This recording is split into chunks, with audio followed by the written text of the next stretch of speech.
self-trust.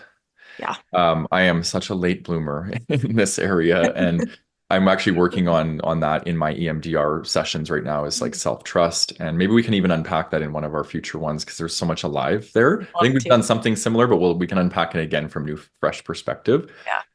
But I feel like I'm a late bloomer in also understanding what my needs are. And I attribute this to a lot of dissociating from a young age. And I think this is a very common story for HSPs. The world's very intense and overwhelming. So we learn to cope with it by dissociating.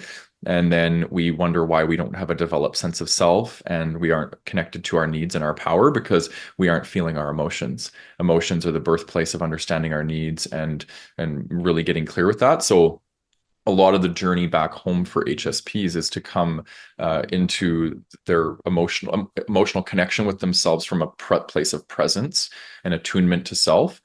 They get the data, which is their needs.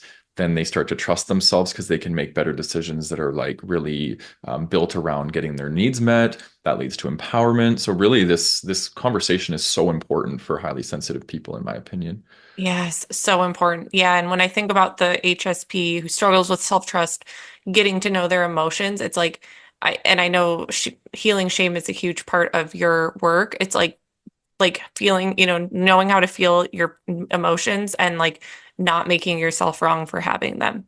Like I feel like that's just like such a huge part of it because then from there it's like, okay, this is how I feel. This is valid and I am I am a worth enough person, worthy enough person to be able to share what my needs are. I Yeah. feel like it's just such a like puzzle that kind of has to come Yeah. together in order for people to like confidently express themselves, know what they need. And I feel like it's an ever evolving process too, as Mhm. you know, you go through life changes and you change and you're figuring new things out. It's, ever evolving and like, Totally. yeah, tuning into Yeah. yourself. Yeah.